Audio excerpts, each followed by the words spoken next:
My name is Reverend Dr. Alice Reid, and I'm the spiritual director here at Centers for Spiritual Living, and I am so glad to start June with you. Here we are in June. Wow, can you believe it? Time just flies when you're having fun. Sometimes it flies when you're not having fun, but it sure just fly. We have an annual theme that we use every year to sort of help tie our talks together and to begin to talk about this philosophy in different ways, different places, and how it can land in you. And this year, our theme is Open at the Top. And what does that even mean, open at the top? It's something that the founder of Centers for Spiritual Living said many years ago, like almost 100 years ago probably, maybe not that long.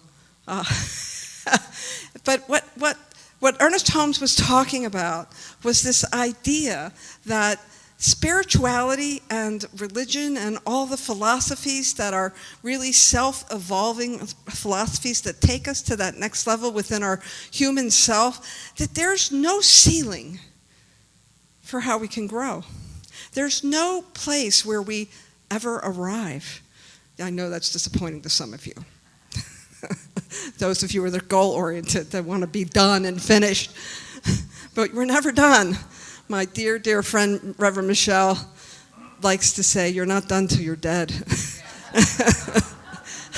and sometimes, whew. So this month's theme, in looking at that open at the top, we're looking at love. We're looking at a higher, deeper love, a love that leads the way to us. And so, there's so much we can say about love. And so all the talk titles are song titles this month, which is fun. And so again, thank you to our amazing music minister who always pulls it together for us and inspires us with song. That rendition was really beautiful, and it reminded me of my own longing for love, right? And I know I'm not unique. It's sort of this human thing, right? We all want to be loved. We all want to feel loved. We all want to know what love is. We kind of don't know what it is while we're looking for it, and then when we find it, we don't appreciate it, and then when somehow it disappears and we go looking for it again. It's this human experience with love. It's true to all of us. It's true I don't care where people are in the world. I don't care what culture you come up in. We all long for love, that place to belong, to feel connected, to feel love. And when we look at this idea of love, I think that sometimes our definition of love, especially in the U.S. culture with our pop music and the books that we read and the movies that entertain us, and God, every other country song has this very small definition of love, a transactional definition where something about you gotta earn it, or you gotta go find it, or it's elusive somehow. So this month we're going to expand our definition of love. We're going to expand it radically to begin to really see a love that has no limitations. There's no lack. There's no exceptions to the love that we're going to talk about this month. And what I want to assure you is that you do not have to earn love. There isn't something that you have to do to get it. It isn't only possible in relationships, and it's actually where you are right now. It's actually where you are right now. It is as close as your next breath. As a matter of fact, it is the in between your breath. It's the breath you take. It's the breath you release. We are actually made of love, like every cell in our body. And so what we teach in this philosophy is that God is love, and the Spirit is love. Love is energy. Love loves life so much, it just pours itself into everything that it creates. It creates you, it creates me, it creates this planet, it creates the universe, it creates the stars. And as you know, what's my favorite name for God? It's the thing that makes the grass grow, right?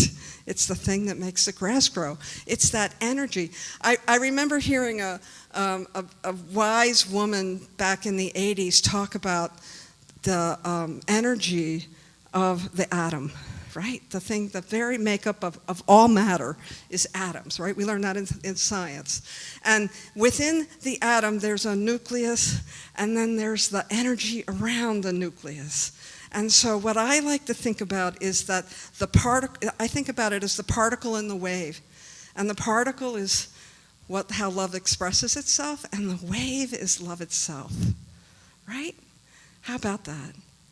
The wave is love itself, and we experience it in everything we do. So love isn't some prize you have to work hard to get. It's actually interwoven in every fiber of your being. But we forget, don't we? I forget in traffic. That's when I really forget. I was driving the other day. I'm like, you are not nice, lady. At least I keep it to myself. You know, the windows rolled up. So, but we forget that we are love in form. Bell Hooks, who's an author and a poet, reminds us in their writing that love isn't transactional. It's a practice that requires our time and attention. And they write, to truly love, we must learn to mix various ingredients like care and affection and recognition, respect, commitment, and trust, as well as honest and open communication. And unfortunately, if you're like me, you might not have gotten that recipe growing up. You might not have really understood that. And then we have Ernest Holmes, our founder, who reminds us that love is not a sentiment. And he writes, there is but one ultimate impulsion in the universe. There's my P's. This impulsion is love. This love is more than an emotional sentiment, although it must include all such emotional sentiments. It is pure essence of It is the pure essence of divine givingness. And I had to look up the word impulsion. It's not a word I hear every day.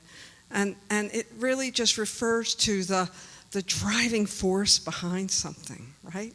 The driving force behind something. And so Holmes is just saying that the very driving force in the universe is love. It animates everything. It's everything we experience.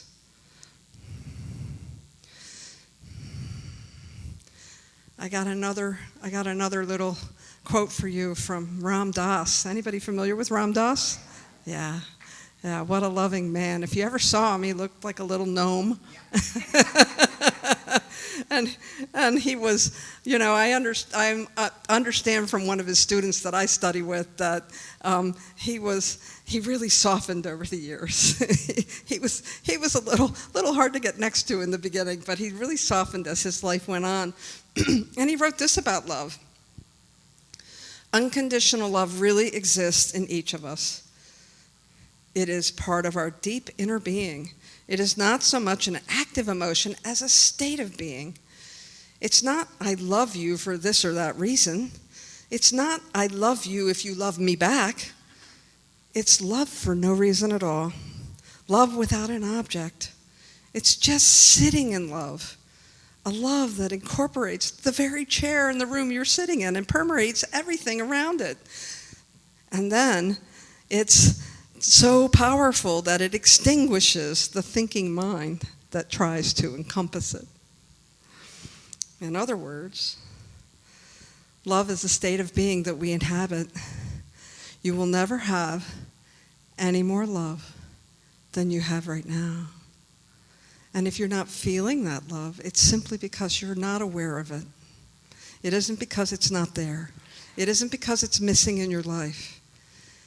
It's because there's something that we've put in the way. Something that we put in front of it. There's something that we've blocked it with. And I know for my own self, excuse me for a minute.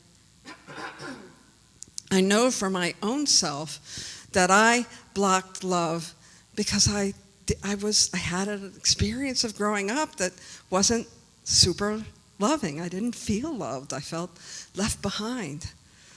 And then as I grew up, I had experience of bullying, and that's not a very loving place to develop and remember this true love that comes from within me.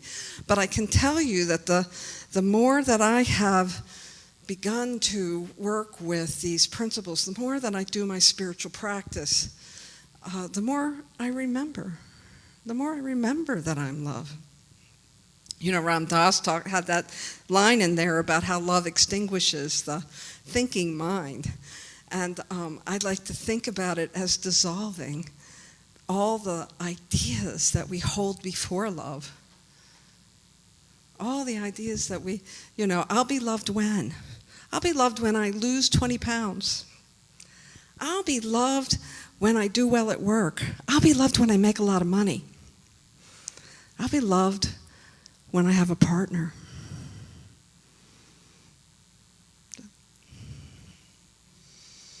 What I've learned about love, and I'm still learning about love because I still have a lot to learn about it. What I've learned about love is that there is a longing within us, a deep longing for oneness. And it is that deep longing for oneness that reminds us that we're already one with the divine. It is the source of our creation that is our first relationship. And when we can remember the relationship with our source, when we can remember the relationship with creation itself, when we can acknowledge that the thing that makes the grass grow grows us and animates our body, when we cut ourselves, it heals the skin back together. When we're in sorrow, it brings the right circumstances for us to begin to have an experience of lightening or healing. Love is the very thing that is the connective tissue between who we are as human beings and our relationship with that oneness. And what I find in my own life, probably just me, but what I find in my own life is that I look for love somewhere outside of myself. It's like I pack my bags, I'm going on a journey, I'm going to find me some love.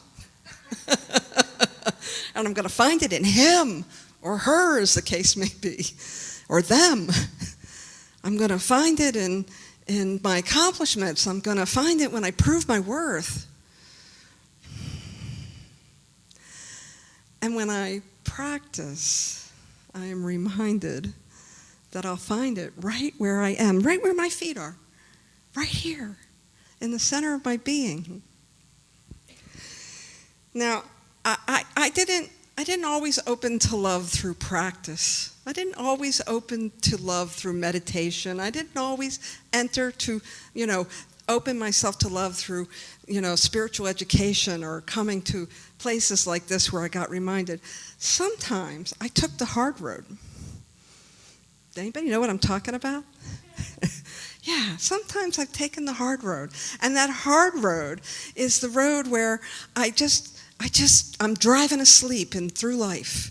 And I have an impact somewhere. Something falls apart.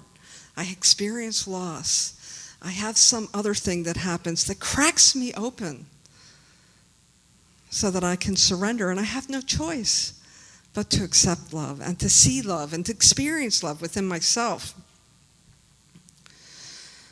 I like to think that life becomes our way shower back to the center of our being and oneness. And life will lead you there. I had a mentor who used to say we can experience oneness in the street or we can experience in our seat. And sometimes you can experience in both places. For me, and many of us have spent years doing this kind of spiritual practice or spiritual seeking. But for me, what I have found is, that I wake up faster. That there's, I can feel the contraction of my livingness sooner. I can recognize when it's time for me to come back to my prayer chair, if you will, where I do my practice, and usually it shows up in my behavior. I'm sorry. I'm really sorry. It usually shows up in my behavior first and gets reflected back to me that I need to come back to love, the love that's within me. And so that, I'm coming to this place where my relationship with love is coming to a new level. And maybe that's because, I spent most of my life in partnership. I was married for 31 years. And I have now been single, more or less, for the last 10 years. And there's something that has happened as I have, the only person I get to have breakfast with is me. And so I have a practice that I'm doing. I'm a little embarrassed to share this with you, but I dare you to try it. Because I'm recognizing that in order for me to feel and know the love that is the very fiber of who I am, I have to love myself, really love myself. So then that love spills over, and then I'm loving you. And then I'm loving perfect strangers. I know it sounds a little, but it's not like it's what it sounds like. And so I started this practice, and so you might want to try it. And it's really simplistic. In the morning when I wake up, instead of saying, oh darn, another day, what do I have to do? Which is just how I've started many days in my busy life. I simply say, good morning, Alice. I love you, Alice. And I dare you to try it. It has softened my heart. It has given me like something tangible to bring my self-love to a place that I can begin to really have that relationship.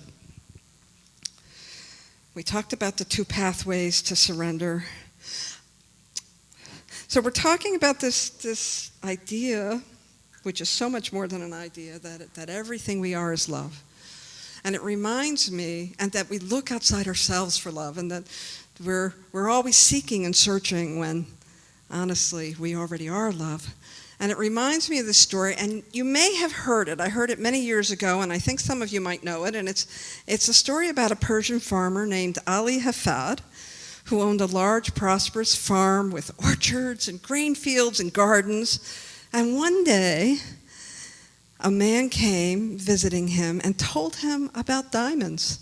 He had never heard about diamonds before.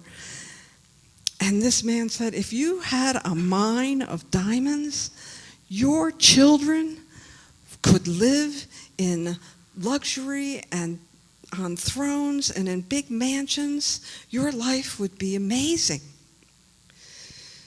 And so Ali became so consumed with this idea of diamonds that he decided to sell his farm, and he located his family with a neighbor, and he searched all over Europe for diamonds.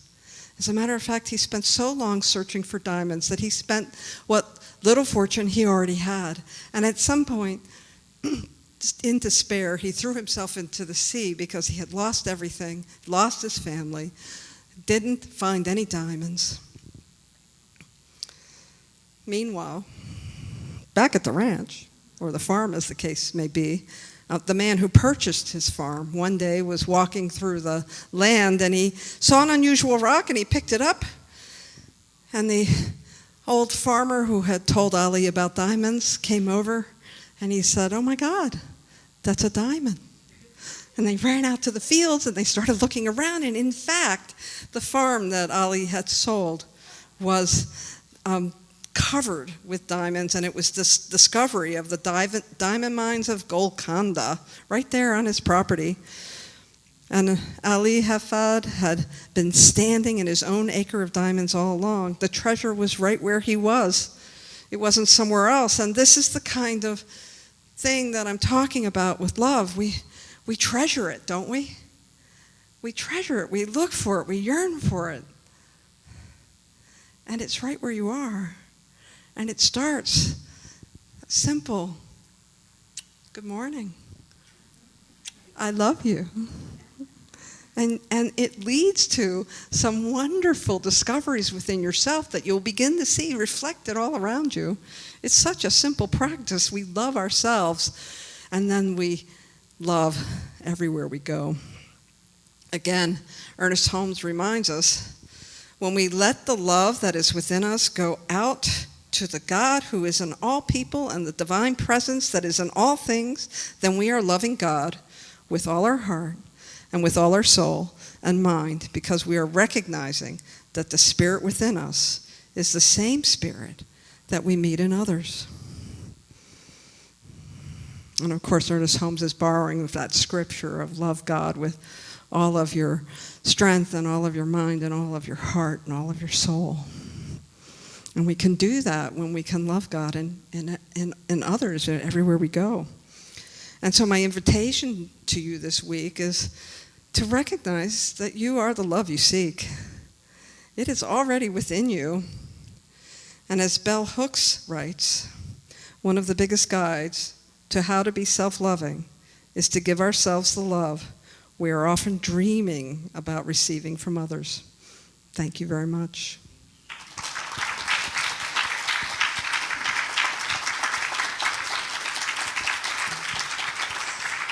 So let's go ahead and do a little spiritual practice now. And so I invite you to either lower your gaze or close your eyes. And take a deep breath with me. And if you're, while everybody's eyes are closed, if you want, you can kiss the back of your hand.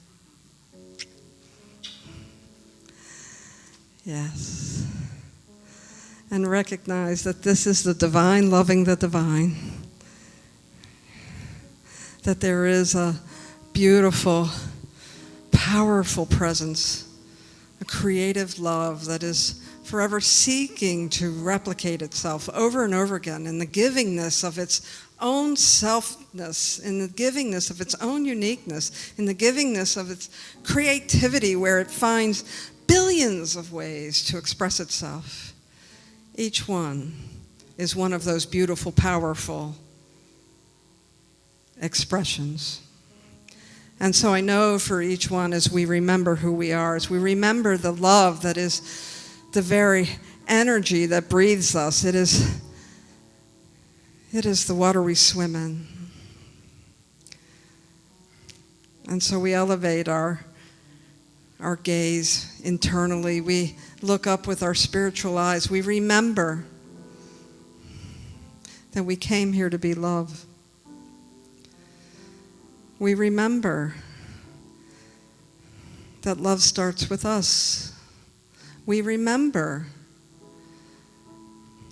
that every atom and every cell of our being was born out of love. And it was made to love and express and emulate that creative presence that we call God and Spirit.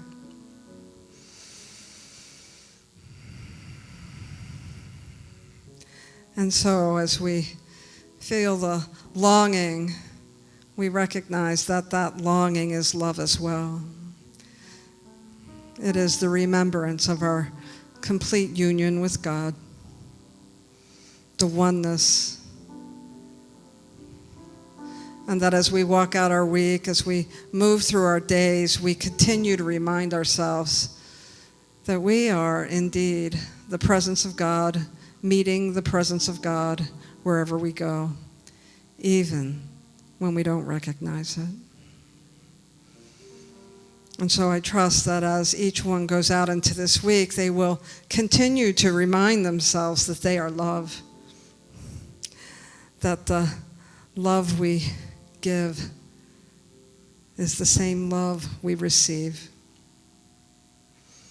And so I know many blessings for each one as we continue to raise our awareness, to open our spiritual eyes, to be available to all the love that's already within us and all the love that is all around us. And it is with deep gratitude that I speak this word, I speak this prayer, knowing this highest truth for each one. In gratitude, I release this, I let it go. I know it's done. And together we say, and so it is. And the Sufis applaud like this. Yes?